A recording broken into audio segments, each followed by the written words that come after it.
It's an areological, autoerotical, tubular, bovular joy. An exposular, regional, bachical, pouchular, fun for girl and boy.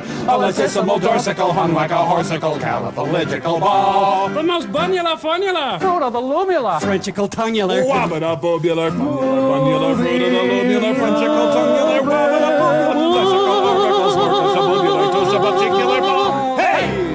Hey guys, how's the movie? Oh, it's breastica, bubical, chestical, mammical, pendular, globular, ball for crying out loud, movie Now our audio's in. They do a glass of urine with an ice cube and just like a dash of salt, and it loosens up your throat, Right. and everything like that. All right. So we can give that a shot too, I feel. Yeah, well, we missed part of that audio. Oh, well, up to when? Just about when you were talking about Joe Rogan. Everything else prior to that. That's good. I was just saying, if you drink your own urine with a ice cube and a dash of salt, it's more of a vocal exercise without having. It's a vocal exercise hack. People in the business use it. I didn't even know that was a vocal exercise because I was just doing that because I thought it was, tasted good. I mean, it didn't taste good. There was a nutritional. I read it in Insane Clown Posse. Yeah. No, let's talk about South Carolina first. You just got back from South Carolina. I got back from South Carolina. Where'd you eat down there?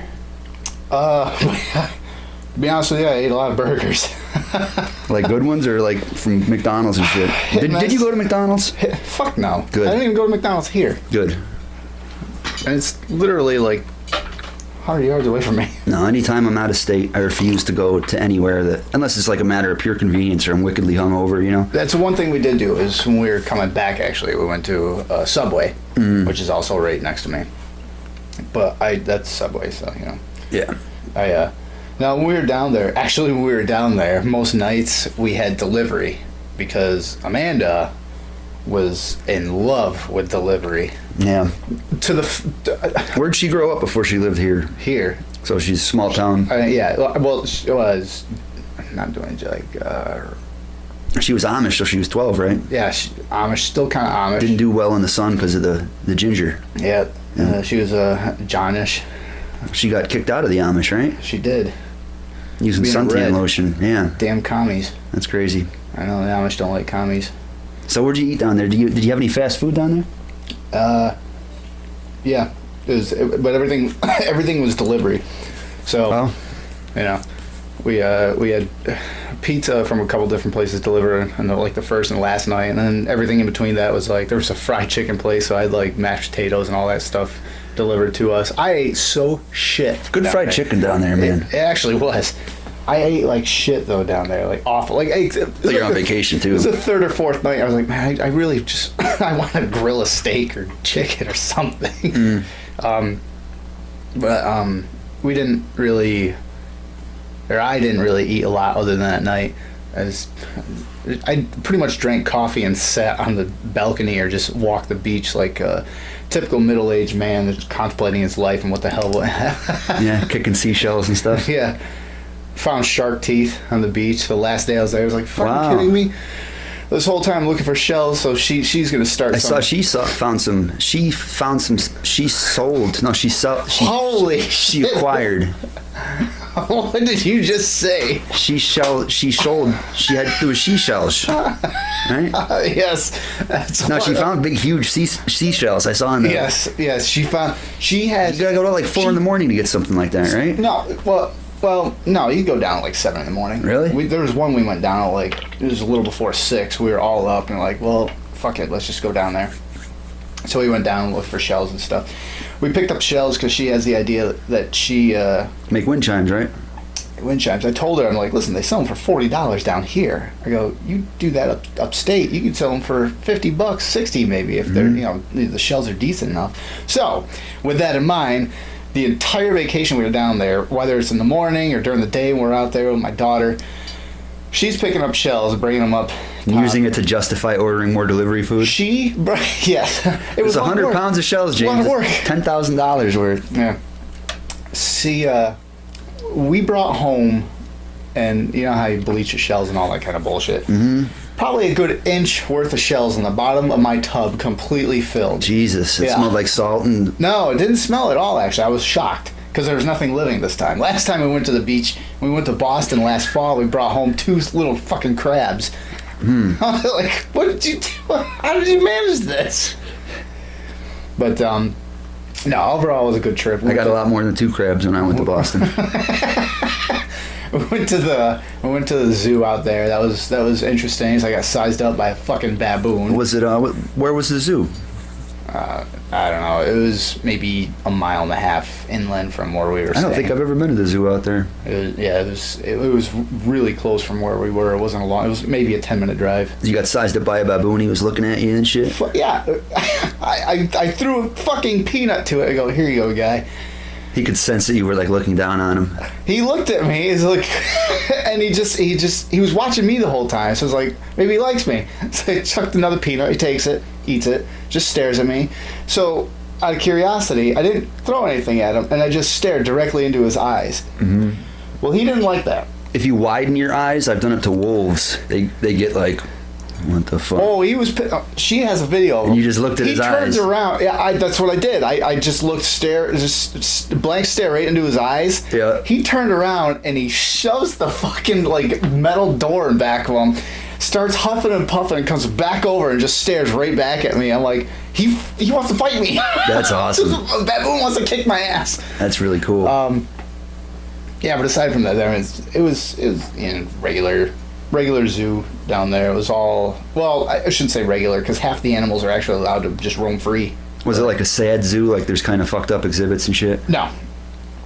I've been to some sad zoos. There was one. They're all sad, really, if you think too much about well, it. On the way there, I told her, I was like, we're going to go there. Can we tour a prison after this? Because that's basically what we're doing, is touring an animal prison. I went to one in West Virginia last summer that had a one-legged cheetah, or three-legged cheetah. Yeah, there was one animal that was kind of sad, but it was old. It was a tiger. It was sick, but that's because it was so old, evidently. Bony Tony, they called him. It was bony. He was very thin. That's too bad. Yeah, I mean, all in all, it was a good trip. What was the biggest hit with your daughter at the zoo? She cried, the goats ate out of her hands or anything? No, actually, that girl has no fear at all. She learned how to jump into a pool while we were down there. No fear. Went right up to all the animals, no fear. The only thing she didn't like was having to go to bed. That's really it. So you didn't go out to eat anywhere? You got a bunch of delivery? Yeah. Well, we went out once. One morning we went to IHOP. Oh. What'd you do aside from going to the zoo? Just sit in the balcony, chill? Yeah, the beach. Literally every day we were at the pool and the beach, just flop between the two. That's all we intended to do. That's all I ever intend to do when I go south to any of the shoreline. I was like, that's. I don't even need a fucking. If we fly down, I don't need to rent a car because I'm not fucking going anywhere. You got to go to Bojangles next time. You ever have Bojangles? No. They got bacon, egg, and cheese. It's just the massive, the most greasiest food you could imagine. I don't know. Good flea markets down there. I didn't go to any of those. I went to one pawn shop on the way back, and that's cool. I like pawn shops. There was alright stuff there. Nothing I would really jump out and get. Just a bunch of useless shit, which is pretty much this entire room we're sitting in. But when I lived down there a couple of years ago, my first night in town, I stopped at an IHOP, and this southern typical waitress comes, not an IHOP, a Waffle House. The waitress comes up to me and she says, "How you doing, honey? What can I get for you?" And I said, "I'll take 2 bacon, egg, and cheese biscuits, please." She says, "You want butter or mayonnaise on those?" And I was thinking, neither. Do I have to have one? And then later on, this smoking pregnant chick was sitting next to me, a waitress. Not smoking attractive. She was smoking a cigarette. That's in the Waffle House. That's beautiful. That's a special thing. I got a good South Carolina story for you. I was thinking about it at work tonight. So when I was working on the road, I ended up living out in Harrisburg for 6 months. Harrisburg, South Carolina, of course. It doesn't exist. Pennsylvania. So in doing that, this was 7-8 years ago, online dating wasn't as prevalent as it is now. So my mindset was, well, I'm not from here. I'll go on online dating, and nobody from my town will see me on here. So, so that worked in Pennsylvania. I dated this girl for a couple months, and then I decided to employ the same tactic in South Carolina when I was living down there. I met this girl named Megan. She was a blonde-haired girl, and she seemed cool and everything. So then I met her. We go on a date. And she was as attractive as her pictures, but she had like a gap in her teeth, but I do too. So I was thinking like, let's bridge the gap, you know what I mean? We're gonna get our gaps stuck. Yeah. Ugh. You want to scissor our gaps? Underneath a picture of Arnold Schwarzenegger. His most famous gap in the world. So then we go on this date, we go to a place on the beach, we eat, I have a couple beers, she has a couple gin and tonics, and we go to another bar where there's a band playing. I buy her 3 more gin and tonics, I have a couple more beers. There's this guy there that is dating her roommate, an older lady. So this guy's like an old rough and tumble, like tough ass looking biker dude. And I forget what happened. He either was in a knife fight and got his hand sliced, or he stabbed somebody or hit somebody with a beer bottle and sliced his whole hand. So his pinky doesn't work and it's stuck like this. So when he's drinking a beer, he has to remember to go like this, because he's gotten in like 2 or 3 fights from forgetting to do that. And people see him drinking his beer like this and they make fun of him in these fucking biker bars. Fucking pussy. And then he's got to fight him. So anyway, I'm there with this girl. We're having drinks and shit. It's going good. And she's saying that she wants me to go back to her house with her. And she's going back and she's got some friend who's a juggalo, oddly, what we were talking about. And he is out of a house and he's going to stay with her for a while or something. So I'm thinking like, oh, all right, well, if this date ends poorly and she goes back to her house and this guy is there, that's curtains on the whole thing, you know? So I end up making out with her in the parking lot behind the place, grabbing her ass and shit, and it was, she had like her ass and shit? Yeah, I was trying to. I was getting in there, you know? And she had a tongue ring, and she was doing like that filthy kissing where it's like a stiff arm, you know, like it's the NFL, like hammering that in there. And I didn't really like that too much, but whatever, you know. Clanking my teeth. Yeah, so that happens. So then, I decided I had to bail out. I was starting a new job at Jiffy Lube the next day, and I didn't have time to get a Jiffy Lube that night. That's a shame. So I didn't want to get too drunk. I didn't want to go to her house, whatever. So I'm about to leave and everything, and she tells me, she goes, oh, there's something I got to tell you. I say, yeah, what's that? She goes, I'm pregnant. And I'm thinking, like, I didn't do it. Not it. Might not have washed these pants in a while, but I don't think I got you pregnant. She tells me, she goes, but I'm going to get it taken care of. I'm like, oh, okay. Classy. She goes, I just didn't want you to notice me getting bigger and then getting smaller and notice what was going on.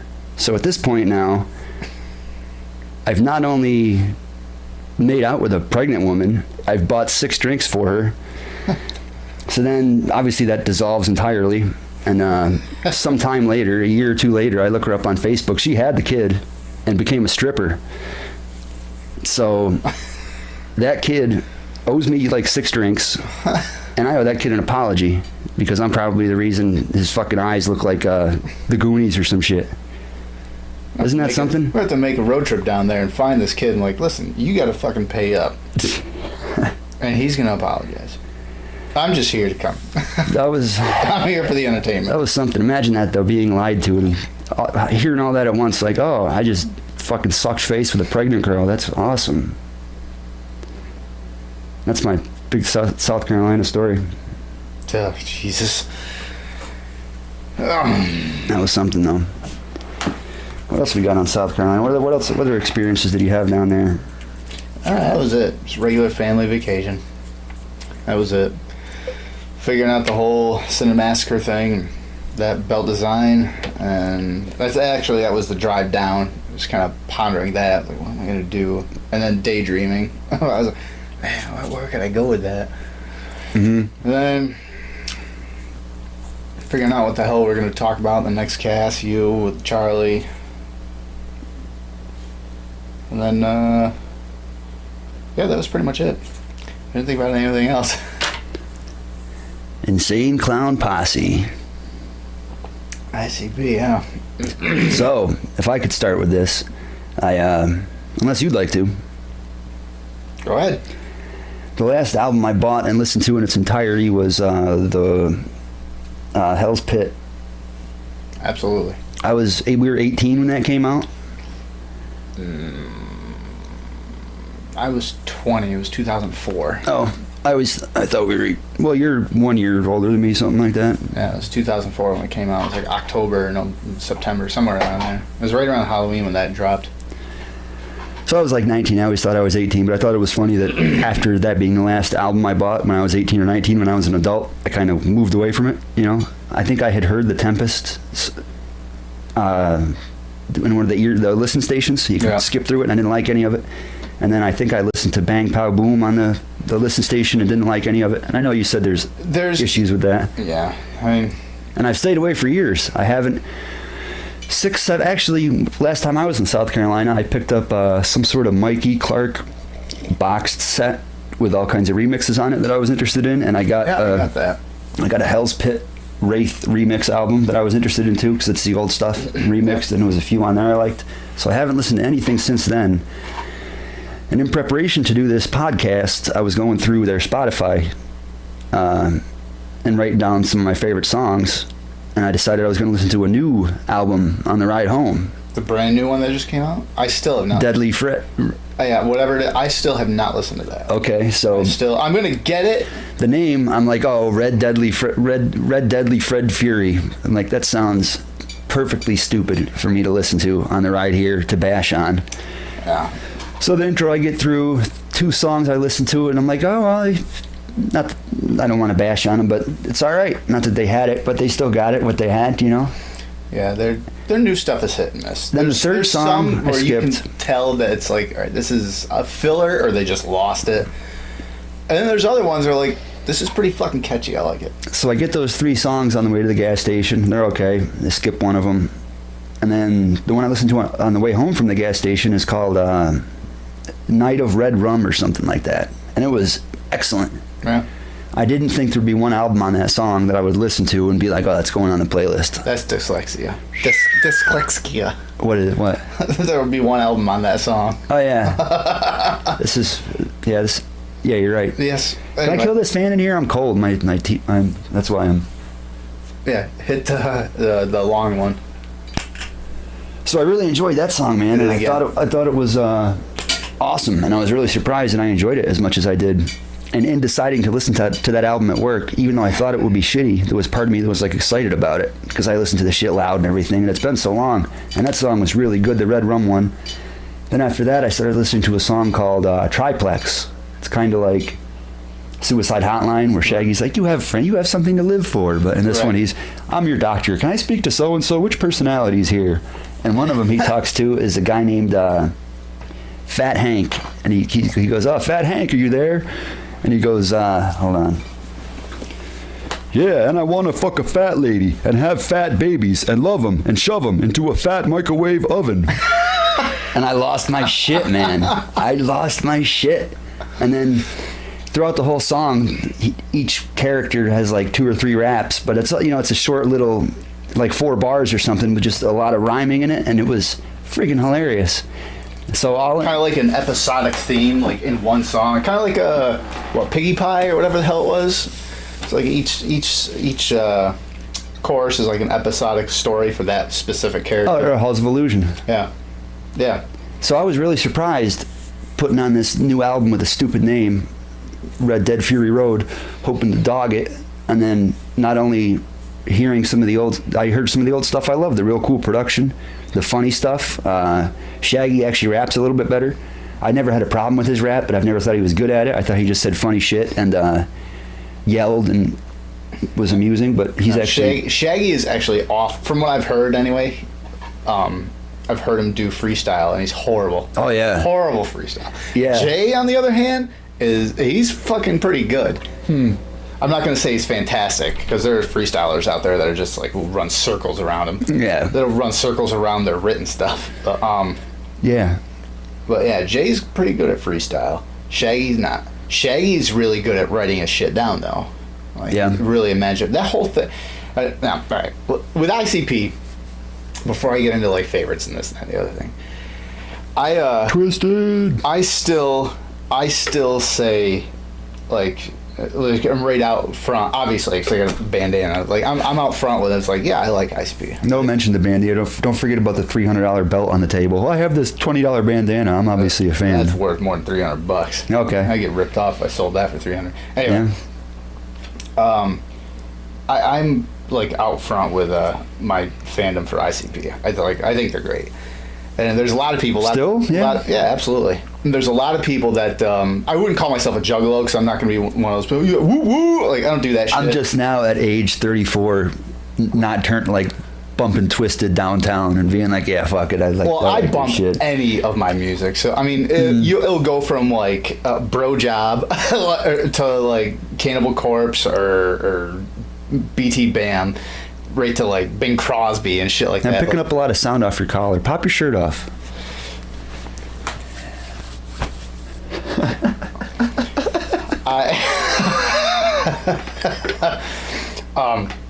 But there's a lot of people, that, especially in the rap community, are like, fucking ICP? Like, why? And has that died off over the years because they've been around for so long and outsold fucking everybody and had these huge careers? It's not so much the why has died off, but the extreme blind hate has died off. The fans are shitbags, man. Oh my god. Fans for anything. I went on this rant with Charlie in one of the other episodes. We were talking about fanboys or marks and anything. Like any like wrestling, video games, movie, anything. Marks are fucking toxic. And that goes for music too. But the thing is, like, a lot of them are like, why do you like ICP? And my one response to any of it is, these two guys, it's not so much their rap, it's the fact that they created an entire world around like their genre of rap and their niche in the corner of music. They created a world, and the imagination they have for this shit, and to just keep going with it, and the fact that they know they're just off the wall, they're not trying to take themselves seriously like that there is an immense amount of respect for me to them for that thing, because they believed in themselves, and look where they are now. I feel like the Magnet song was not a joke though. There are some duds. Before that became a meme, I remember seeing the miracle thing. I didn't even use the magnet. I didn't use the magnet as my example. I'm like, dude, I heard this fucking ICP song. They're in pyramids in outer space singing all friendly, and Shaggy says some shit like he's like, or Jay or one of them is like, a horse, a diamond, 2 horses. Like, what the fuck is this? That was something. They were like trying to be deep, I guess. And they can take that negative attention and spin it, but then they also decide that's why we did it, for the negative attention. I don't think so on that one either. I think that was just one like, I think the people, well, the Juggalos will get this one. And I mean, there are Juggalos out there that are like, no, I understood it. It was deep. And then there's other Juggalos even that are like, not so much. Yeah, like, no. That one wasn't really. No, the video was horrible. Yeah. The production of the video was bad. It was just like, that was like stuff that I would do here. I was also thinking on the way here that I feel like they didn't foresee such a long-lasting career in their future when they started. Honestly, how would you? Especially back then when NWA was out and everyone, like, we're going to be clowns and let's just do this and have a good time and then do whatever. Who's going to buy albums from a 50-year-old clown? You know, a lot of people. But I think that also kind of hurt them, because when me and you got into it, there's 6 Jokers cards. And then we're 18, 19, 20. Here comes a 6 Jokers card. We're like, oh, there it is. And then they start again. That makes you look at their music in 2 different sections. And becoming adults when that happened, it really drills it home, you know? Yeah. When they came out with and some of their moves, some of their moves are like, no, there's going to be 6 more. Like, come on, man. That's just it. When they came out with the second set of Joker's cards, that was, to me, that was like, now they're trying to cash in. That was them admitting their own decline. Like, now they're trying to cash in on their success from 20 years ago. Because the first 6 Joker's cards, that was great. I mean, that was fantastic. And then after the Joker's cards, like Bizarre and Bizarre, which that was not really after, but that was toward the end of them, and then the Tempest and stuff like that, they were good. There were good songs in there and everything. Bizarre had a couple decent ones. Like that was before the Wraith, wasn't it? Yeah. Okay. Much like the in-between albums of all those, Tunnel of Love and everything, there were good songs and there were okay songs. Beverly Kills was really cool. Had a unique sound. Yep. And then you get like further on, you know, after all the Joker's cards, they came out with those albums, like the Calm and everything. Wizard of the Hood, quality, very good quality. They were good. And then they announced, oh, we're coming out with 6 more Joker's cards. Like, wait a minute, like why? And then Might as well have a whole deck at that point. You know? and then the designs of the Joker's cards. They were bad. Yeah. The one thing looked like a Mario character with a metal helmet on it. It looked like Bowser or some shit. Like the first 3 were all the same. It was just, to me, it looked like they took like just triangles, bent triangles, just put eyes and a mouth on them. Like it was so cheap. And this new one, Red Fred Fury, like you want to name some kind of horrible monster. Oh, Fred. That's weird. You know what though? I expect something like that from them. Let's hear how you got into them. How you heard about them existing. Everything from the beginning. Bill Ingersoll. Oh, shout out to Bill Ingersoll. I turned him on to them, so I'll take that shout out back. I know you're watching this, Bill. Fuck you. He mentioned something about him, and like him, you. Chris Donlin, everyone at the time was listening to them, and they're a really hush-hush thing, and that was right around the Attitude Era of wrestling. And it was funny, it was right before they came on to WWF with the Oddities. He let me borrow a tape. He recorded a tape, I remember, a cassette of Riddlebox. And I brought it home and I listened to it, and I'm like, this is awesome. Were you into rap at that point? Not really. I was not either. Not at all. I think one thing that drug me in was the production and the funny and like violent. It was the funny and the horror movie shit. Yeah, the horror, and I was locked, right? Because even back then my father got me into horror movies at like 3-4 years old, like a super young age. Horror movie and wrestling. And that's what got me into it, was the horror movie aspect. And yeah, and it was funny. Rhyme dead and in head. Then, like, you know, we're in 7th, 8th grade. It was 8th grade. And I'm hearing all this stuff about, like, this really, like, vulgarity and all this, like, shit with horror movie. And I'm like, man, this is awesome. It was like, this is such adult-themed shit. Like, the adult as an theme adult, was... now, you listen to it, like, not really adult theme at all. It's kind of adult theme now. That one song I was telling you that I enjoyed that I listened to on the way here, he kills a prostitute who I believe he says to be 68 years old, and then he puts her in a camel clutch and puts her head in her ass. So it's pretty offensive. It's an adult. It's a teen theme. Killing teens, yeah. Yeah. But yeah, that's what got me into it. So Riddlebox was the first album I got. And I listened to that. I was like, oh, this is great. And then, you remember back in the day, they weren't on WWF TV at that point? You hadn't seen them at all? No, not yet. And it was just by chance. Album art, you know what they look like or something? It couldn't have been a month later. All of a sudden, boom, there they are. They're coming out with the Oddities. Oh, that theme song. Oh, that theme song's good. The remix there, or whatever, the re-recording they did of it? Any version of it. Freak Show, or whatever it's called. But totally different lyrics. Yeah. Mm-hmm. Yep, and then I actually got to see them. I was like, wow, these guys are fucking wild. They're on wrestling. I was like, these guys are fucking awesome, especially at that time, because it was the Attitude Era was just getting to full swing. I heard ICP right before that. Then all of a sudden they're on TV on my fucking wrestling show I watched, because I was not WCW back then at all. They're on WWF. I'm like, wow, these guys are good. So it was just like kind of one of those things. It was a fluke thing that just everything fell together at the right time. If they didn't wrestle, there would still be so much crossover audience. And the fact that they do is crazy. Yeah, but that's what it is. That's what really got me into them, is the fact that I actually got to see them on wrestling and saw that they loved wrestling as much as I did. And, you know. So you could say that from then it was on, the dawn of a new day. Magical carpets gripping down the freeway. Yeah. That's interesting. Yeah, but that's when I got into them. What about you? I was listening to The Edge, which is a local rock station, and they had a program on it. I think it was 5:00 at night, and they would play songs, and people would call in, and it was yes or no type of deal. I don't remember the name of the segment, but they would play these songs, and people would call in, and judging by the results of it, the song would either make the air or not. So they played Halls of Illusions one day, On the Edge. It was heavily censored, and I believe it was only the 2 verses, but you know that song, there's a heavy guitar in it. Right. So it was very uncharacteristic, though, to hear that, next to Alice in Chains and all this other shit. So I heard it on the radio first and was pretty well enthralled with it at that point, like you said, for the horror lyrics and even just the production and the subject matter.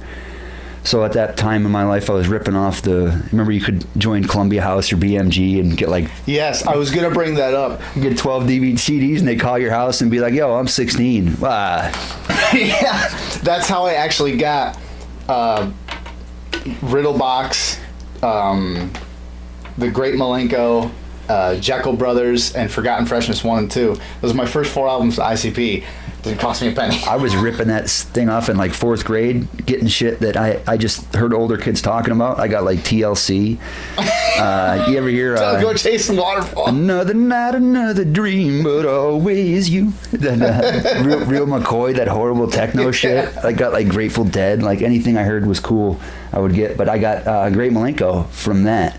And just remember bumping it constantly. CD actually, so I guess I didn't get the cassette, but yeah, and Malenko, and that was it, man. From then on, I was into it. I got there was 2 different Malenkos. There was the special edition, which is I think the purple, the purple. There was a lot of them. Joker's cards, was it? Yeah. Because I know I had one. The cassette version I had was purple, and the CD version I think wasn't green. Honestly, I can't remember what that There was yellow, green, red. There was a lot of different... I think it might have been red. Yeah, red was the one I had. It was gray with red accents. I actually went to a ICP show, 16 or 17 years ago, and I bought a House of Crazies cassette for $10, and I held on to it this whole time and sold it for $50 last week. Did you really? Yep. Yeah. So what you heard about them? On the radio, just hearing it on the radio. Nothing on TV, nothing about the Disney thing, nothing on the news. I heard it on the radio, and I heard this. You didn't even hear songs that heavy back then on the radio, Like, I remember hearing shit like More Human Than Human, Beautiful People. More Human, that is one of my all-time favorite fucking metal albums. Dude, yeah. Love that. Absolutely. Love the distortion. Anyway, that's something else. Yeah. And the sound effects, who will survive and what will be... Well, that's a quote more so, but... Awesome. Yeah, but that and like 9 Inch Nails, Corn, Shoots and Ladders, that was metal. That was I hadn't heard like Slayer yet. Actually, yeah, that was all 94. So if you imagine Halls of Illusion, that's a pretty nasty riff in that. So just hearing that, I was like, wow, this is like this is Marilyn Manson shit. But the lyrics were something else too. They're talking, even though it was censored, they're saying shit you want to hear. They're talking about killing people. It's gritty, it's tough and shit, man. And I heard that, and I just was all about it. And it got me into rap too, because I wasn't into rap, obviously, but just wasn't. And that really got me into the beats, and I still can really appreciate a good beat to this day, Dude, and Mike Clark is good at that shit. Mike Clark is great. He's super underrated, and I love how his persona, whenever he's in it, they make him out to be the most boring guy in the world, and he's just, he's just so mundane. So when he does a lot of doesn't he do a lot of the voices for Eeyore and their skits and shit like that for their albums? Does he? Probably. I thought, who's the guy, in the remix of Mr. Johnson's Head? Isn't he the teacher? Oh yeah, I think you're right. I don't know. Maybe he's not. No, I think but you're right. I thought with that guy that does that voice and what about in the beginning of Crooked Preacher Killers? Whatever he says. Is that the preacher talking or something? Yeah. I don't know. Yeah, you're right. I've heard him on albums before, though. I don't know. What do you think is the strongest Joker's card? Including all of them? Well, it's not going to be any of the new ones. A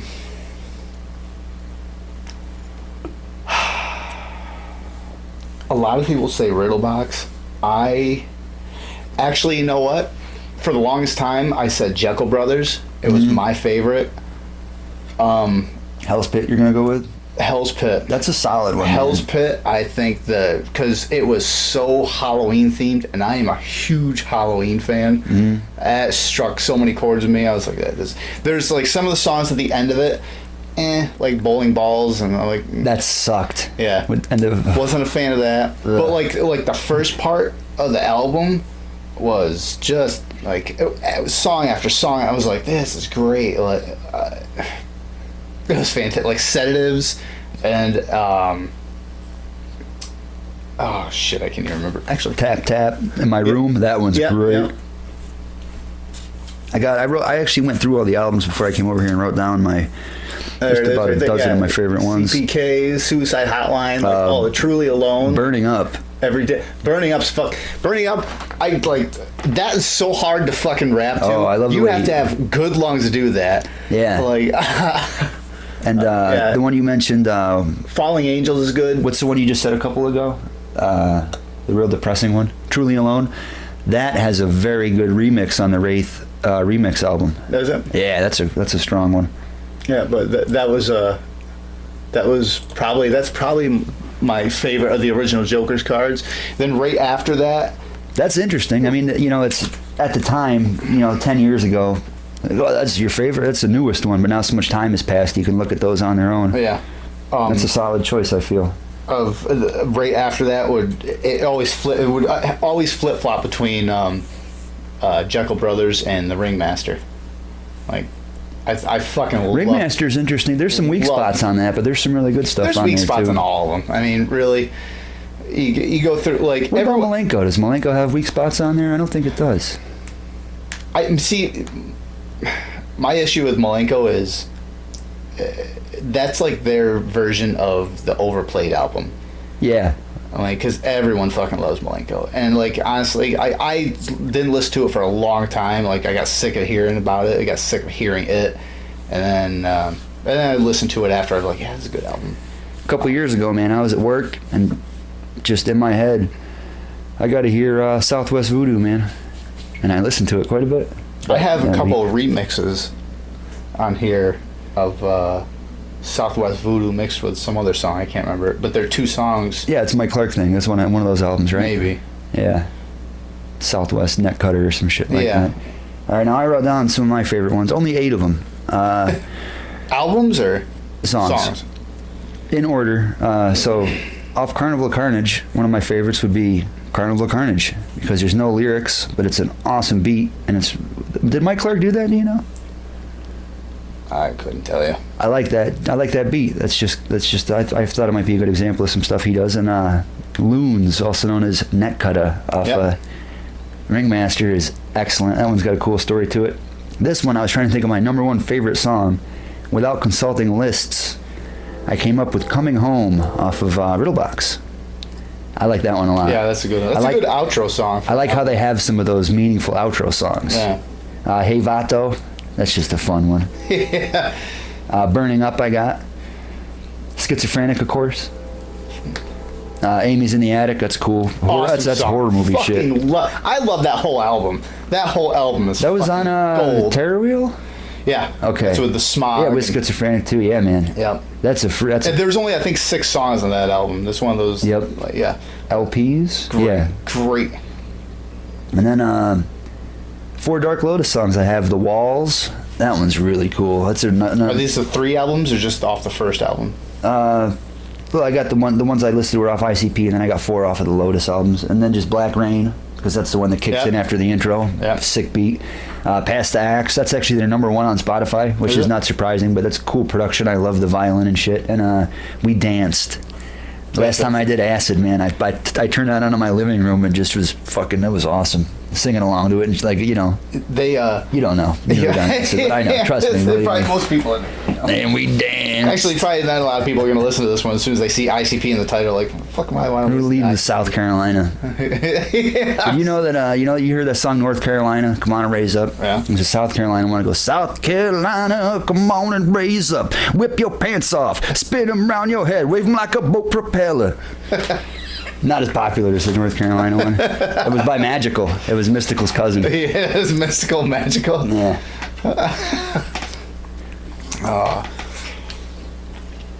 How about actually? All right, let me see if I can match that list. I'm not gonna do 8 or anything, but I'd say I just went through all the albums. I didn't look at Bizarre either, but nothing is popping. all right, I'll do this. I'll do the 5 songs that really stuck out and just really stick with me. Doesn't necessarily mean it's my favorite. Don't song, even put a number on it, man. But I'm just gonna rip them off the top of my head.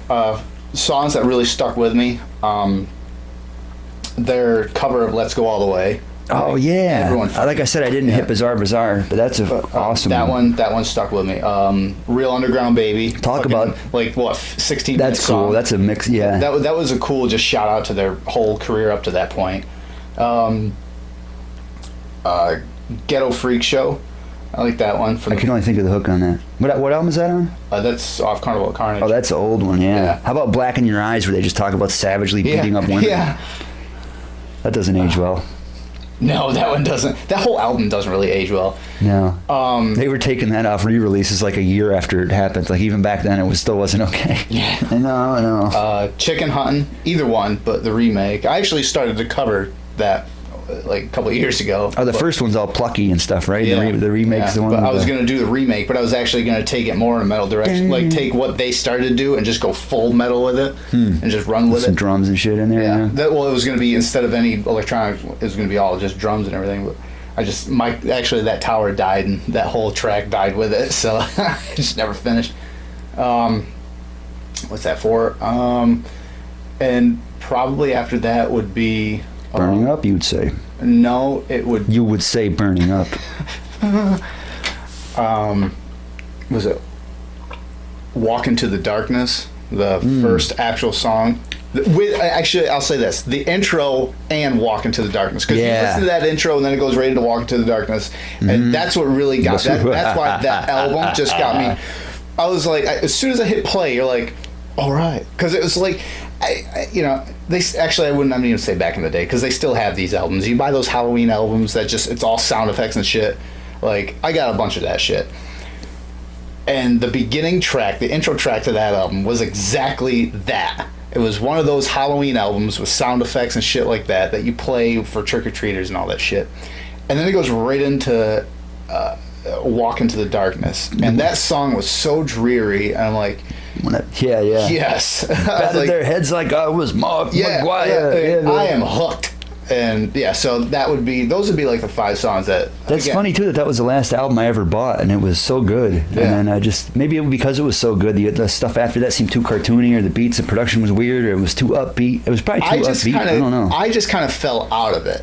Like that album, I was actually out of it before that album came out. Like I was kind of floundering on like kind of that and wrestling about the same time, about 2003, a year before. I was just kind of like I lost interest in both.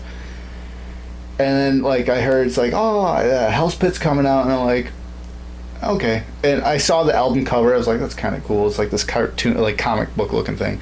So I bought the album. That was neat. I remember that. Yeah, like, the album is great, but then I was still just on the whole just kind of losing interest. Mm-hmm. And then I meet my buddy down where I work now, like 4 years ago or so. He's like, yeah, I torn up music. I'm like, so I just gave him a bunch of artists. I'm like, random, like, this guy, whatever. It's like, and then I gave my CP once, and he gave me the entire everything, that stuff that was never released. And I'm like, fuck, man. And I'm like, and I kind of fell back into it, not as hardcore as I used to be, but just on a music standpoint. Just out of respect and stuff, listen to them. I was like, yeah, like this is good. A lot of stuff they do is good. Even some of the new stuff they do is good. Let's talk more about the fans. Back then it was. Then and now. I was much more self-conscious back then, and it wasn't a thing of. Well, sure, it was a little bit. These fans are so like they're so unself-aware, and they're so ridiculous, and they just yell shit, and they're. Well, that's. But back then, though, I wasn't so much as outgoing as I was, and it would be like the worst thing in the world to be like, I'd be walking around the gathering, and somebody would be like, let me get a woo woo. I'm like, I don't want to yell in front of all these people, man. Like, leave me alone, And just the fans were always such shitheads, and they were all the same person. Every one of them was the same. Yeah. They really were. Everyone. It was like camouflage, baggy jeans. maybe a baggy, like a muscle shirt, not like wife beater, but just like a tank top like that. Skinny as bird chest. Yep. Bird chest. Really thin. Maybe they have like not dreads, but like braided hair that was like about that long. You know, one contact or something like that. Bad gimmicks with colors in the names. Yes. Johnny Clark, shout out Johnny Clark. He'll get out of the closet one day. We'll help you out, buddy. You'll be fine. He was saying that I got him into him back in the day, begrudgingly, but he dug it. He went to shows and shit. Yeah. And he was saying that he goes, I don't even think they like their own fans. And he said they wear like FUBU and shit. They don't even wear their own clothes. Yes. No, I think ICP is like the underground music version of Walmart, where it's like it's like these $1 billion people that put out shit clothes. Like, just buy it. Do you think that they're the 1990s version of? Do you think the Kiss Army was the first Juggalos? I saw that on a meme because I think Kiss sucks. We can admit that, right? Kiss has all right. The only good song was the ballad, and that was just Gene Simmons like singing about some fictitious wife, and even if she was real, he was probably furiously cheating on her every chance available. Really? Kiss has some songs that I hear you I crying. like to jam to on guitar, but without a guitar in my hand, you probably never. Like, if it came across my MP3 player on the radio, I'd probably. So do you like you like those songs because they're easy to play and they're fun? Yeah. That's why people like Kiss. Yeah, because there's a bunch of songs that I'll jam out to and I'm fine with it, but like I can't. It's hard for me to just listen to it and be entertained. Did you know that Love Gun is actually about a penis? Did you know that? It's about one of these. Yeah, edit that out. Well, That's good. How'd you damage your expensive camera? I threw a rubber dick at it. I couldn't do that again. Anyway, that's Have you seen ICP live? That's a cameraman. Cameraman's a real dick. Yeah, he is. No, actually, I haven't. We ought to, man. I'd like to go back and do it. I would. They just did a tour recently where they played all like Riddle Box or some shit. Yeah, I did. Yeah, I heard that. I did hear that. I think it'd be fun. I'd be way in the back row, and if I get hit in the head with a 2-liter by anybody who's not Violent J, I'm gonna punch somebody in the face. It'd be me. What the heck? Back in the day, I could beat up 1, maybe 2 Juggalos. Now, Now they're all fucked. yeah. Maybe the fat chicks. No. But, I want to meet a fat lady and have No. fat babies. I never did get to go to one of the. I've been to a lot of shows. It's funny. wild, man. Of all my like top favorite bands, I've seen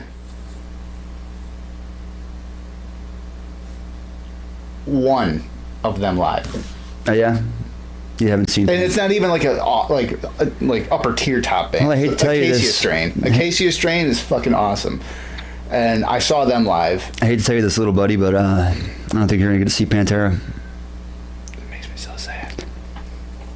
Yeah, Weep inside. I saw Hell Yeah. No, I didn't see Hell Yeah, but I've seen a lot of underground bands. Suicide Silence, that's sort of underground. Twin Method, they're underground from That's kind of a cool. Britain. That's kind of like a off the. It sounds like a stupid name, Suicide Silence. But Those guys play so fucking loud. it could mean a couple things. It could mean that. Yeah, there you go. You just answered my question. Either it means you kill yourself and everything's quiet, or it means fucking kill the silence. And if you tell me they play so fucking loud, that's what the name of the band has to They mean, played right? up at Northern Lights or whatever the hell, Upstate Concert Music Hall.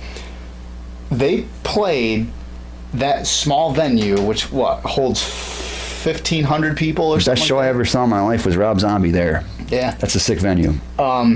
It's a good venue for the right bands. They played like they were playing at fucking whatever, Pepsi Arena, whatever the hell it's called. Goddamn better. I never heard of them. They better still be playing like The that. thing is like when you're up there at the show and the speakers facing, they're jamming fucking guitars, and every time they hit a note, it's like, Oh yeah. you can't hear the note, you just hear the distortion. That sucks. Yeah. Like, it's so fucking loud. It's like, you gotta, like, just I'm not into all that, turn man. the highs down a tad and turn the volume down a tad so it reverberates and you can understand the fucking notes you're playing. I actually am into that, but not everything. Like, I saw Black Dahlia Murder there, and it was awesome. Cannibal Corpse, but, like, if that's that screaming vocals 9 out of 10 times, I'm just gonna say, fuck this. Like, I like screaming. I like all that, like deathcore and if a everything. dude walked up to you at McDonald's and screamed like that, you'd fight him. You know, I don't want to. If a guy walked up to me and screamed like that, it's like, you in a band? I'm not gonna let somebody do that to me in my You car. want to be in a band? Are you in line? Whoa! That was fucking awesome. You find a payphone. I found the hot new sound we're looking for. And a payphone. You want to? Yeah, it's a good day. My lucky day. All right, I need to go get another beer, so I want you to rap a whole verse from an Insane Clown Posse song while I'm gone. Thoughts in my head. Of a clown. Thoughts in my. You trip. Oh Jesus hell. This, for anyone that's wondering, I do belts. Well, if you fucking are on this and watching this, you probably know this channel and everything, and there are a bunch of belt reviews and shit that I do, the leather work on this stuff. So, that's why the Insane Clown Posse's JCW belt is sitting here.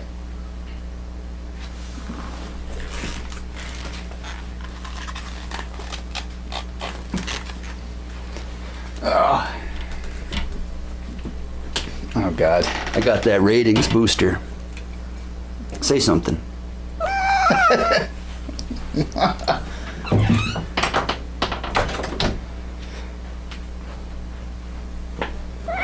What are your thoughts about the Insane Clown Posse?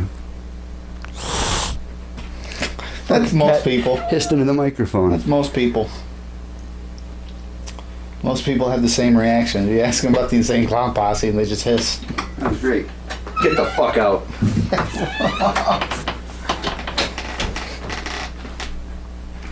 So what about the side acts? I like, I think even back in the day I liked Twisted better than the Insane Clown Posse pretty quickly. When Twisted came out, actually, I first heard Twisted in MZW.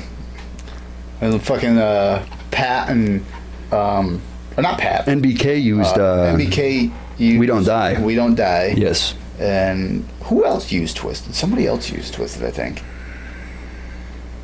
I'm not sure. I can't remember if I listened to The this. first time I heard Most Tasteless, I thought it was, I'm like, oh, this is like too much like rap. But then I liked it eventually. Actually, when I first got Great Milenko, I was like, oh man, I'm into rap now. I'm gonna go buy this Best of Ice Cube album. It's got Natural Born Killers on it. That's New Jack's music. And then the whole rest of the album, I was like, Skip. yeah, isn't that fucked up? Yeah. Then white kid buys like, oh, I'm into rap now. I got this ICP album. Let me buy this other album by one of the greatest rappers of all time. Yeah, I don't care for it. Yeah. Biggie and Tupac, let me try it. These guys suck. What a fucking tool. Actually, I'm not that big of a fan of Biggie or Tupac. I like Biggie. As much as I love all different kinds of music, but You know, it's there are bands and artists out there that are beloved by tons of people. for no fucking reason. Biggie and Tupac are ones like you can talk to somebody who has heard 10 rap songs in their life and be like, yeah, well, I like that Biggie, you know? That's a name drop. It's like, oh, you play video yeah. games. What have you played? Oh, Mario. Like, oh. Oh yeah, I Name mean, I listen to heavy metal, but you said you're a country fan. I love Johnny Cash. Yeah. I know like 3 of his songs. Yeah, this is the one. There's certain I don't even like to admit liking Johnny Cash, Biggie, Tupac, any number. Are you kidding me? I fucking love Johnny Cash. I do too, but I did before, Love Johnny. even before he died. And you know what's fucked up too? As soon as Barry White died, I was like, now everybody's gonna be a Barry White fan. Nobody cares. Poor guy. Yeah. That's actually, yeah. Nobody wants to celebrate that he just fucking made women wet for 30 years. Fuck that guy. You helped ugly dudes get laid for 30 years. Thanks, Barry White. Fuck that, yeah. You were the soundtrack for a lot of Quaalude-fueled fuck sessions in the 70s. Yeah, there's a lot of bands and stuff out there that most people love, and I'm just, Like Grateful Dead. Oh, this fucking Tool at work. Grateful Yeah, I'm not big on them fucking either. suck. I like But then Johnny B. again, Good. Grateful Dead is one of those jam bands. Like that's all they really do in their like concerts and whatever. They just kind of jam. Yep. I guess you kind of have to be high to listen to the Grateful Dead. Yeah. Even people like Artie Lang is a good example. Actually, he used to talk about Grateful Dead. Hey, how do Grateful Dead fans change a light bulb? I don't know how. They don't change it. They just follow it around the country for 20 years till it burns out. Yeah, Biggie and Tupac didn't really care for. Now, this is not me saying that any of these bands or whatever are bad. I don't really care for them. Biggie had those ruthless lyrics, though. He had some shit about killing people. Like, he had some ruthless shit. But there's metal bands that have ruthless shit. Doesn't mean That's true. Like, I have to like them. Yeah. But then there's also bands that are fucking awful that I'm like, this is great. I heard that band Ghost sucks real hard. They're like manufactured fake satanic garbage music. Manufactured. 5 Finger Death Punch. I fucking hate that band. Yeah, no doubt. I hate 5 Finger Death. I couldn't name one of their songs, but anybody who mentions them sucks. They are so bad. But the thing is they're like the Nickelback of metal. They're like, every generic fan loves 5 Finger Death Punch. Loves them. You're like your basic bro or basic bitch is like 5 Finger Death Punch is awesome. They're heavy, love them. I got one for you around the year 2003 or so, maybe whenever that was. I kind of fell off of listening to new rock. Like, I always worry about sounding like a hipster when I say this shit. When I say most things. But the two bands that were super big when I fell out of being into the new rock, I haven't really been into a rock band since the year fucking 2002 or so. Nothing against them, I guess. Like, Disturbed kind of sucks. Godsmack is alright, but Disturbed and Godsmack were super popular. And I feel like those fans, those two bands were okay. Now they're latching on to 5 Finger Death Punch and all this other silly. Breaking Benjamin, are they a legit band or do they suck too? I don't really listen to them. A lot of people talk about them and they seem kind of like they're I hear a lot of people talking about Breaking Benjamin, but I don't really listen to them. That one band that has the singing style is kind of interesting. I can't think of the name of the band. Not Seether. Hopefully this place will be gone by. I can't think of it. I don't know. They're cool though, but let me know. Those guys pops in your head. No, they're cool. Trust me. Going back to Disturbed and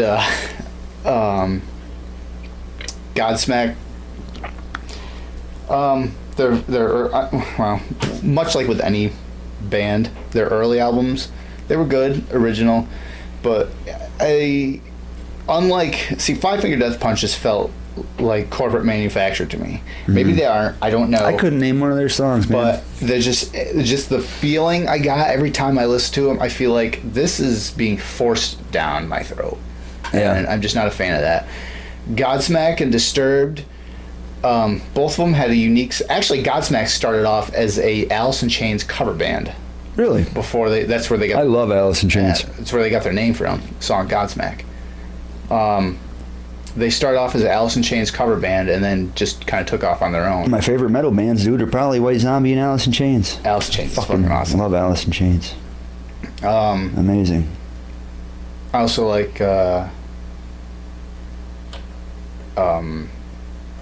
All Seasons. It's a fucking album. Mad Season? No, Madhouse. Or yeah, is it Mad Season? Yeah. Yeah. So Alice in Chains. It's basically fucking Alice. Yes, it is. They did. There's another. Sabu used Just a Little Crazy, I think, was Mad Season. Yeah, there's There's another band too that was basically Alice in Chains. I can't remember the name of it. I have it on here, but anyway, yeah, Disturbed and Godsmack. They have a unique sound, but that was another one that kind of got shoved down your throat like in 2000 and beyond. The Voodoo Godsmack song was dope. Nick Gage used that for a while. Voodoo was good.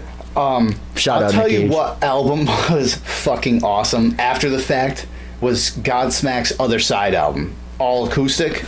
Oh yeah? I fucking loved it. It was like their popular songs all played acoustic, like Running Blind and everything. Or Running Blind was original, I think that was for the album. But yeah, I think that album had 6 or 8 songs on it, and they were all acoustic tracks. That's cool. That was a great album. Were they kind of haunting, like the Voodoo song, any of them?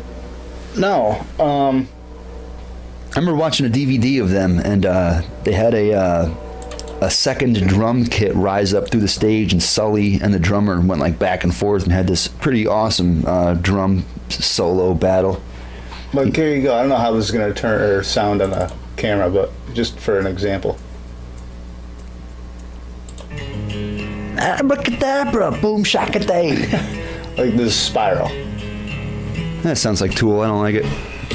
Fuck Tool, by the way. Yes. Actually, I like Tool. You know, I've been wanting for like 6 months. I want to put this this quote on my Facebook.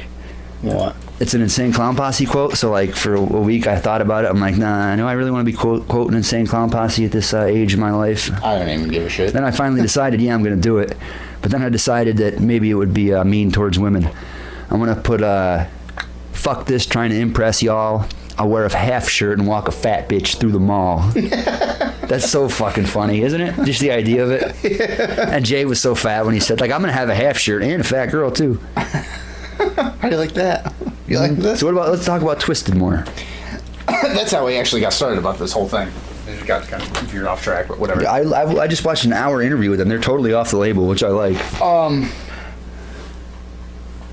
Twisted, I heard about it at MZW when we were doing our backyard wrestling thing. We're not gonna take it. Twisted's sister. Yeah, I heard them, God, must have been right about the time when they were like big, back in the 80s. Yeah.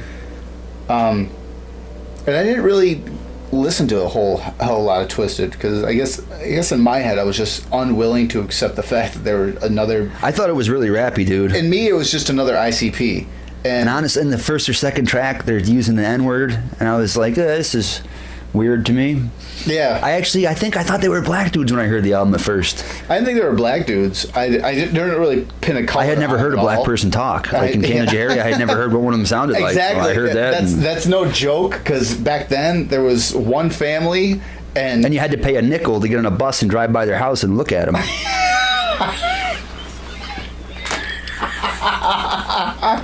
That's going to be in the intro. I want you cracking up. I want that to be my part in the intro where you're just cracking the fuck up over some half racist shit, even though it's not racist. That's fucked up. Anyway. There's a turnstile and everything. Oh, that's from I was in a gas station one time and this girl came in with a big huge sleeve and like a tattoo on her back and it looked cool. It was an old man in line behind her. I'm behind him. And then she leaves, and he turns around and looks at me, and he goes, you know, back in 1970, I'd go to Fonda Fair and pay $0.25 to see a girl with a tattoo. Like, times have changed, motherfucker.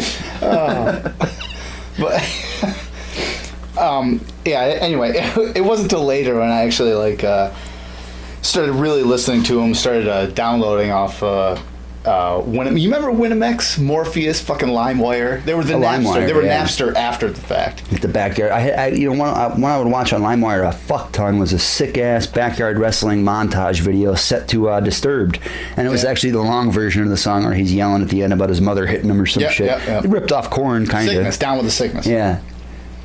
Yeah. You're right. Yeah. Synonymous with wrestling, that song, obviously. There was a whole bunch of songs that were synonymous with, well, actually, I think any sport. Let the body hit the floors all over everything. Fucking Drowning Pool, the first album with the original singer. Awesome. I never heard the whole album. It was a good album. Definitely a good album. I definitely say that after, whenever you think about it, check it out. So about 5 years ago, I remember bringing Twisted, Heartbroken, and Homicidal to your house, and I played it. And if nobody knows, James is an excellent musician. He only plays the bass. That's a 6-string guitar. No, James plays like 6 or 7 instruments. What bass?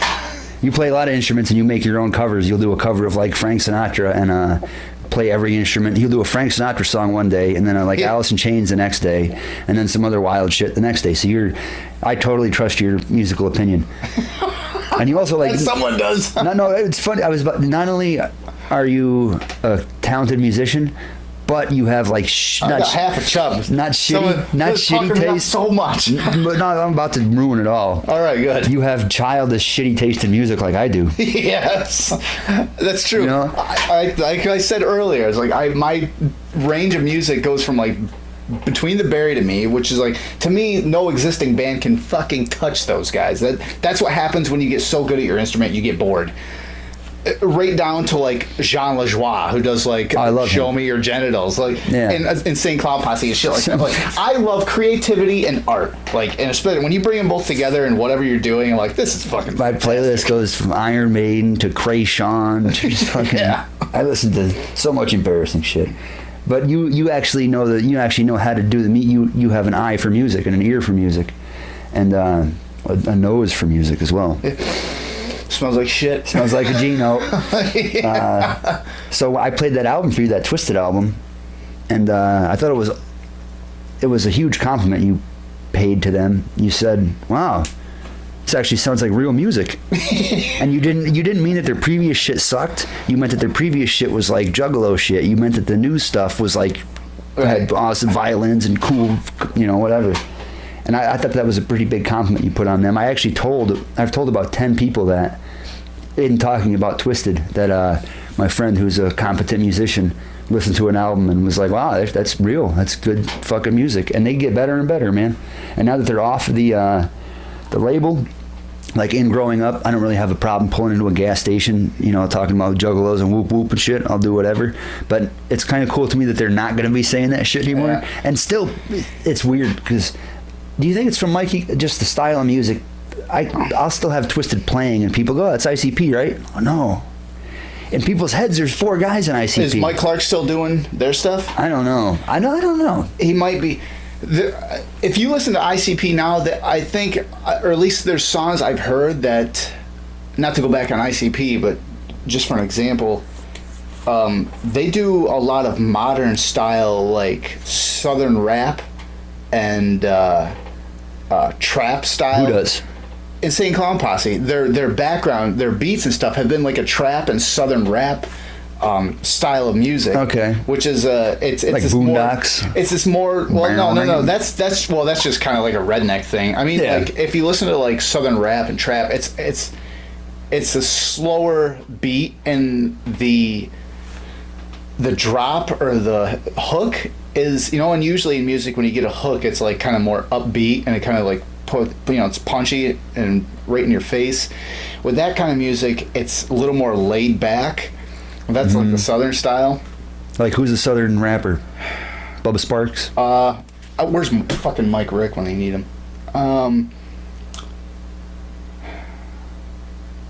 Shout out Mike Rick. Yeah. What up?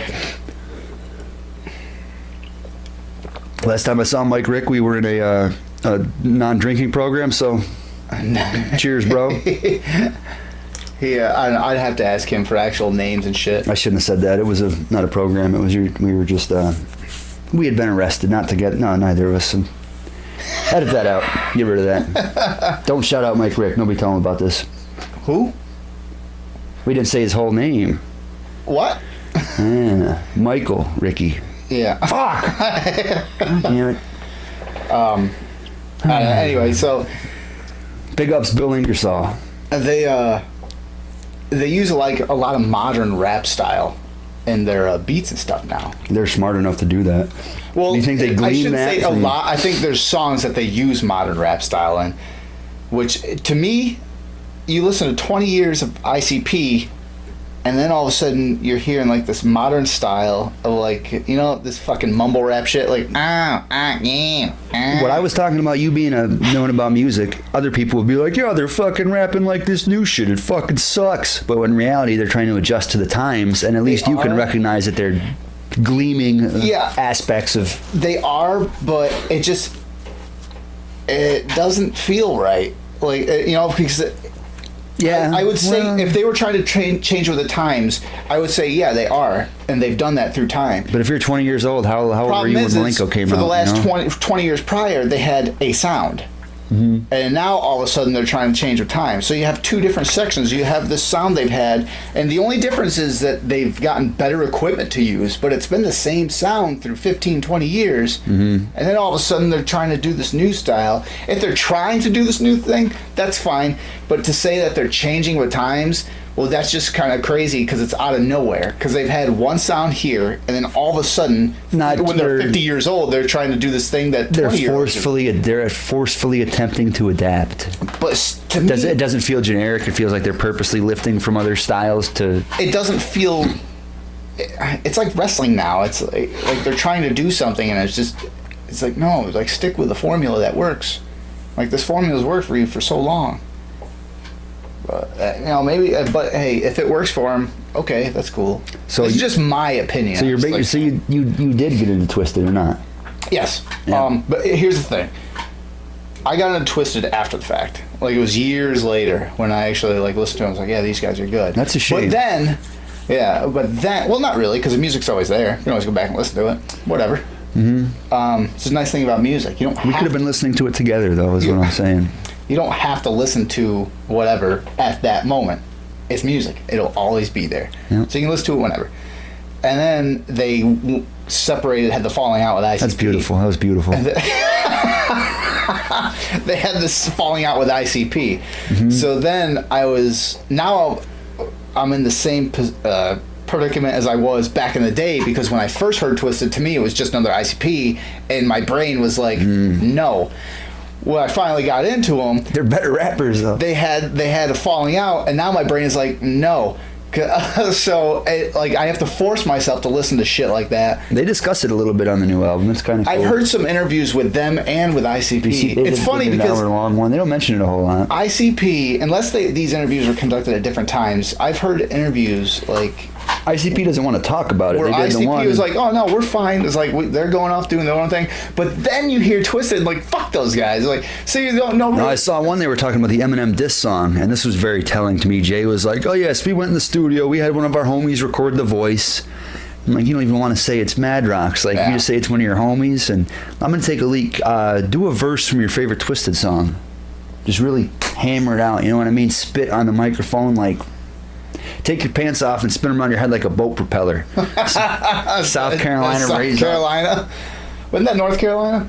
No. South Carolina. North Carolina was the shirt. The shirt. Yeah. The North Carolina shirt and South Carolina boat propeller. Jesus hell.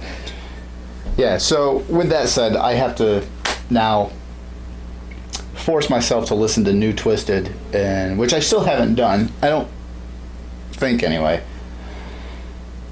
But whatever, I'll get around to it eventually. I'll listen to it. Probably have the same opinion as I did with Twisted back then, where it was like, But he brought up Boondocks. There's one song I've heard from Boondocks that I remember, and that's was it Sippin'? I think it was. I think it's Sippin'. I don't know why. Oh, I remember why. It was awesome because in JCW, there's a wrestler that came out to it. It was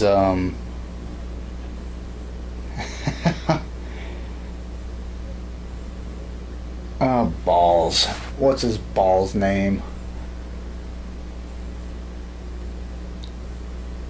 I gotta remember, like 10 years ago.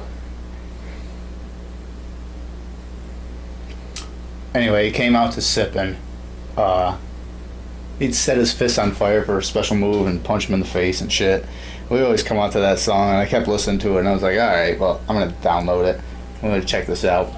So, that's how I got into that. That's how I listened to that. What the hell was the name of that wrestler that came out to Boondocks Sippin'? I heard that was like the only good song they had. Wasn't Corporal Robinson, was it? No. Sippin' on down, right? That one? Yep. That's a cool song, man. It was, and I was just saying, like, that's talking about Boondocks. That was the one song that I've heard that I actually really liked, and We got inside info. Our boy, the Green Demon, who was selling merch for fucking Prozac or one of those fucking guys, said Prozac. that he said that Boondocks was full of himself, and that was his only good song, and that he just thought he was the shit, and that was it.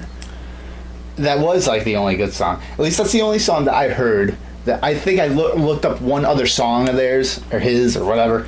Yeah. And I listened. And that just goes to show you how much I got into them. I've heard two. I don't know if it's a fucking group or whatever. One dude. And how about ICP has they hate hillbillies and want to kill them? I'm like, we got a hillbilly rapper. Yeah. He's hunting chickens with us. He's a rooster. Shut up.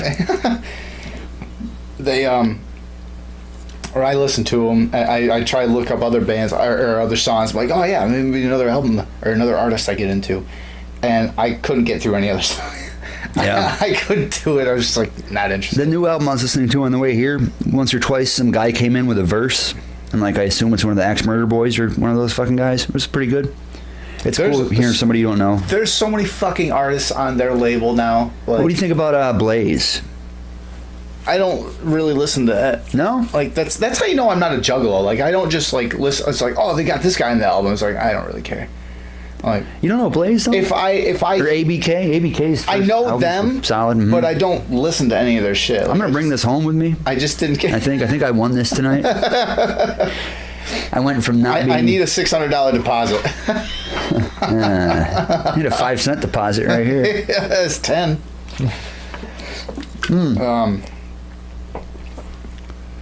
Yeah, So what if you like the Dark Lotus albums, though, right? Oh, I thought the fucking Dark Lotus albums were awesome. That didn't First album was perfect. Yeah. Perfect. Oh, and then when they re-released it and over-edited... I did not like the re-release. No. I listened to it, and I actually put it on my MP3 player by accident, because I have them both, and I was listening to it, didn't realize it, and I stopped. No. What the fuck? Oh. What is this? What happened? I think Mars was married to or was banging Violent J's sister or something, or was that Misery, or like one of those guys was banging his sister. I think it was Mars. Okay. Yeah. He was at the gathering. The original, he's like, yo, Mars, how the fuck you play this wannabe juggalo? You never was Lotus and you know this. Yeah, and then in the song, they just cut that whole verse out and then just end it right there. I'm like, what? Yeah, and then ABK, I don't even know if I had heard his first album. Like his first album and second one were really good. Maybe I'm wrong, but just hearing him on there, I didn't like it much. You become so accustomed to the original, you know? Yeah. You know what would be awesome? I'd love if Twisted doesn't so much have to do it because their first album was very well produced.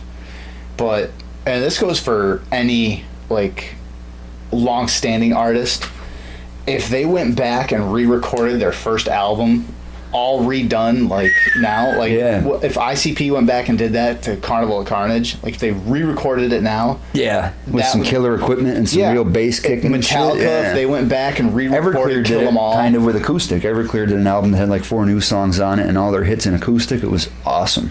Yeah, like if they all did, like Slayer went back and we go from ICP to Everclear to Slayer.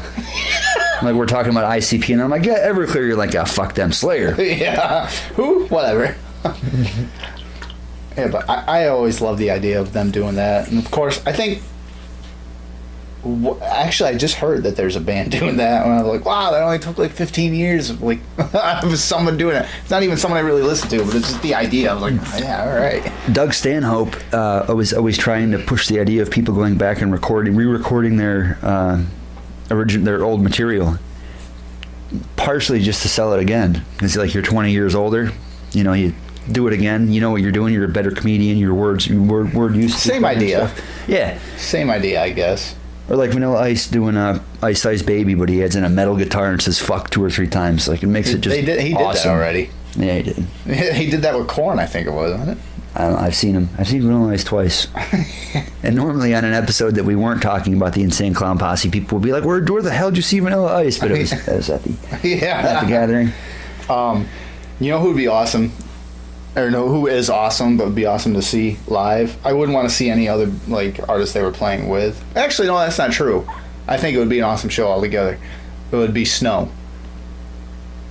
Who's that? The white Canadian like reggaeton guy, Informer from back in the 90s.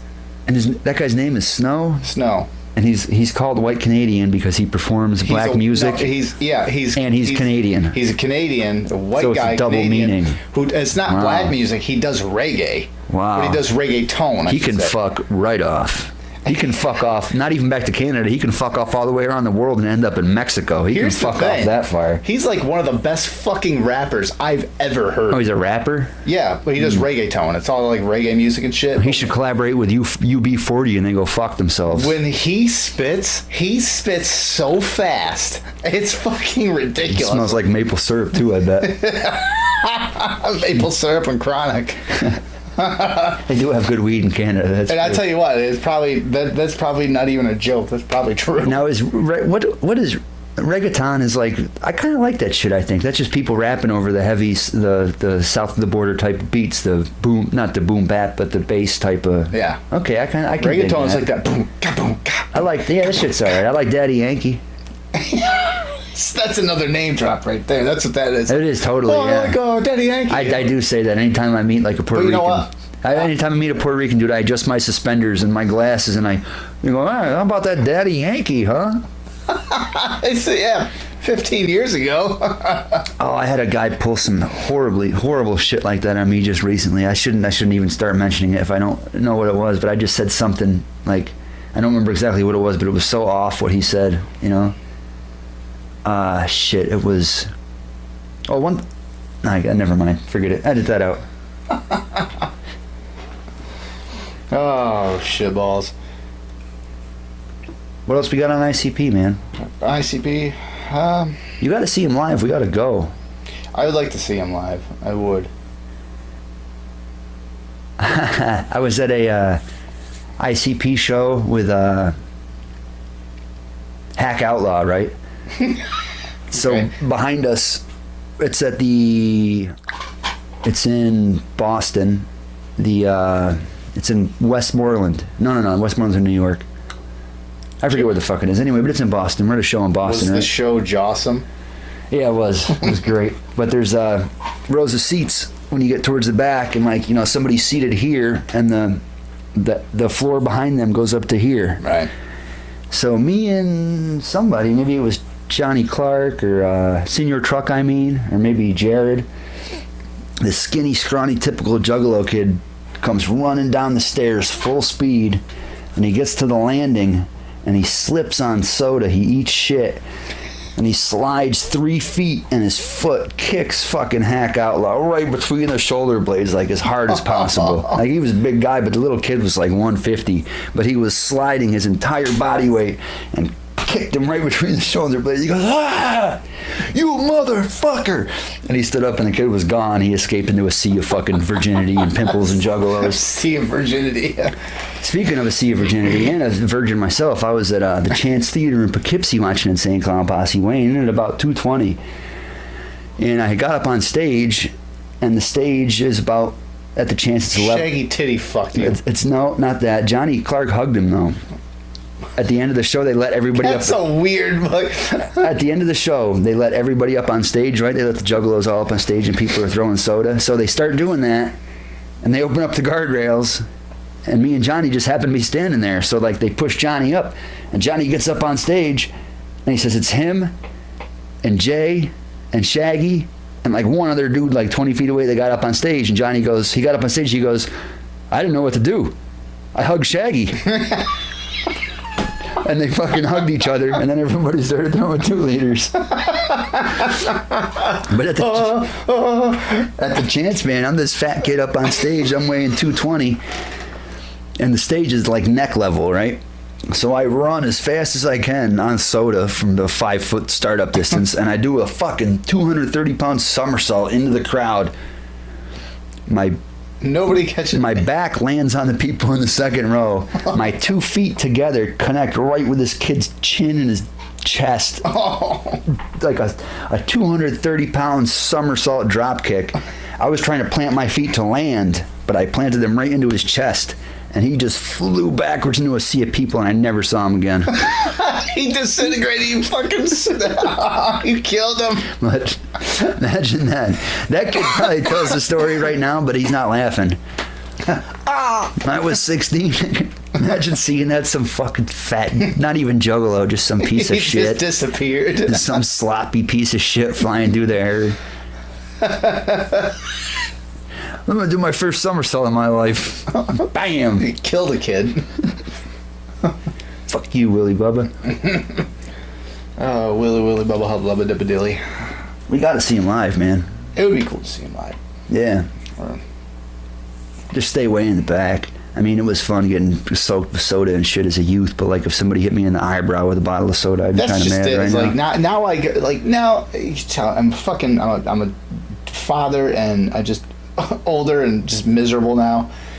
I go to a show like I don't want to fucking go in a mosh pit. Back in the day, No. I would love the mosh pit. I'd love to go in there. But now it's like fuck, that's way too much work. Cannibal Corpse cured me of mosh pitting. You go to any like modern metal show, like any kind of metalcore or deathcore. I've seen The new metal- BT Bam. You familiar with them? Hell yeah! I just fucking talked to him like I've twice. seen them twice. Yeah, Both times I was in a bad mood, but like I've heard their shit on CDs and shit. but their shit is like so fucking good. It's so They do Bicycle, they do Queen covers and shit. yeah. They yeah. That was from the Anatomy of that album. It was all covers shit that they started with. Like they did Cemetery Gates and Territory, War for Territory, Sepultura. It's even cool, like, you find out, like, oh, the fucking guy is gay. Of course he is. That's awesome. Metal band that sings Queen, you know, fucking sick. Not that there's anything wrong with being gay, but it's just, it's cool, you know. Like, oh, of course he's good at Queen and shit. Fucking right on. A fucking gay dude, metal, rocking out, kicking ass. How many? Freddie Mercury from Queen. He's gayer than gay. Rob Halford Halford, right? from Oh, isn't it awesome how, like, back in the day, like all got these one of the- macho dudes were like, yeah, Judas Priest, and in reality, he's wearing, like, a leather biker's cap, and he's got, like, the It's funny. assless It was chaps like on. so out in the open and nobody fucking Yeah, caught like, it. oh, he's a badass biker. He dresses like someone that would go to a fucking gay biker bar, and everyone's like, "This guy's fucking badass," and it's like it's so obvious, and nobody fucking caught it. Do you think that he and Freddie Mercury were pioneers in the gay mustache revolution? I don't even know. How about Mr. Slave, dude? He looks like Jesus Christ? he's got the That's Halford right, he mustache. does. He looks like Halford. Yeah, that's my favorite South Park character of all time. It would be. It is, yeah. I shouldn't. I shouldn't. One of my favorite lines. Mr. Garrison is trying to get his job back. He has to like prove that he's gay to get his job back or something like that. Something weird, like he has to do something perverted, and Mr. Slave is like, why don't you guys just go and do this, and you can show everybody what a demented faggot you really are. I know it's bad to laugh at that type of shit, but fucking hilarious. I mean, South Park. I haven't watched that in years either. I don't know. Just the term demented. Was ICP ever on South Park? I don't think so. No. What have they been on? Mad TV? Were they on Mad TV? Yeah. I don't know. Yeah, they were. I'm saying. They've been on fucking Bill O'Reilly enough time. What? Really? That fucking guy. They've been on Bill O'Reilly? Get the fuck out of here. Yeah.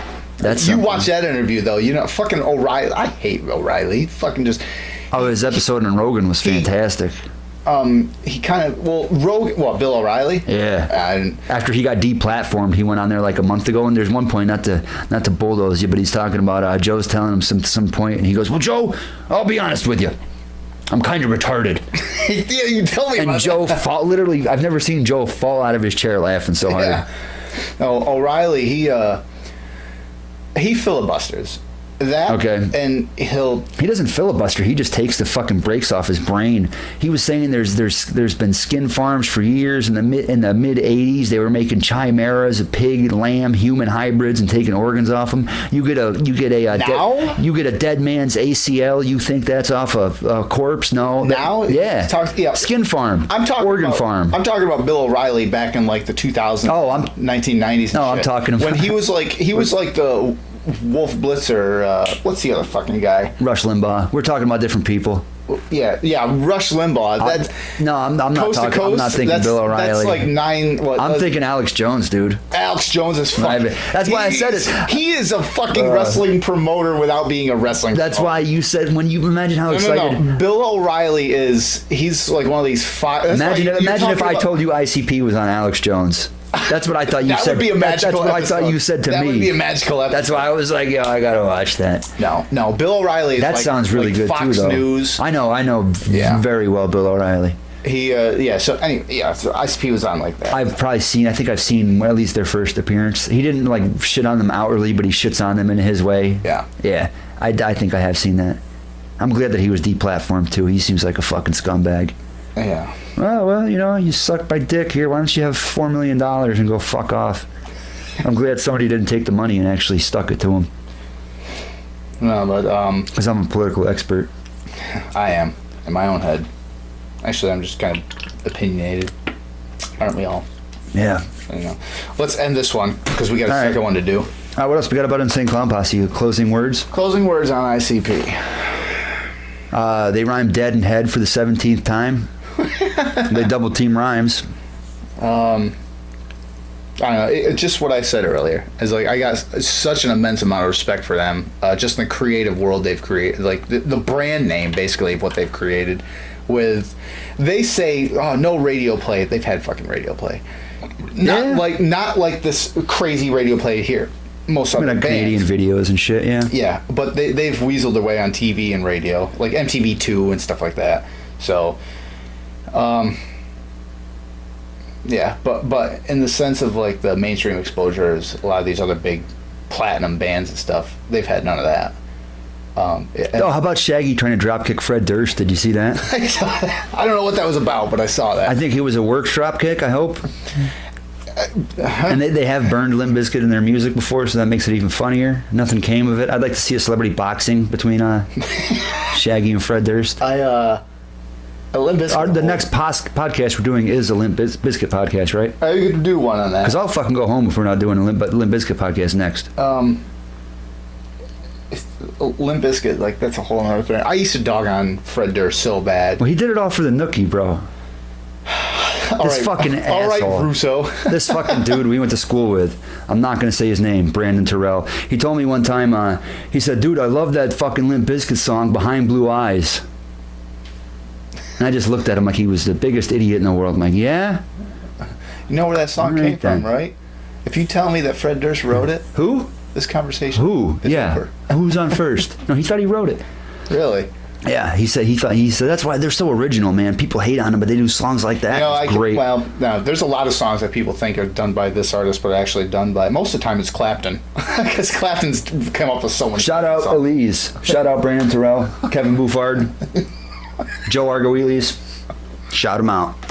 Joe Argoiles. You know, when we were in high school, Joe Argoiles is his older brother had a Hummer, and the wheelbase was so wide, every time he got on the New Jersey Turnpike, he just scratched up the paint, and he had to get it painted again. That's what Joe Argoiles told me. His older brother sounds like a badass. My thing about ICP in closing is the last album I bought was ICP The Wraith, and that was cool, and after that I fell off, and I haven't fucking even heard an album in its entirety for a very long time, and I started listening to the new one on the way over here, and it actually appealed to me, and I really liked a few of the songs on it, and they're going to be on my playlist, and I'm not happy about it. I'm not happy about the subject of this podcast. I'm not happy I had to listen to that music. I'm not happy I'm back into it. I'm not sure that we're friends anymore. This might be my last episode. And I'm going to need my name like in the first. It's going to have to be Tyler and Cheese. And you're going to have to be a Cheese. I like Cheese. You might have to stand alone, as a matter of fact. Damn it.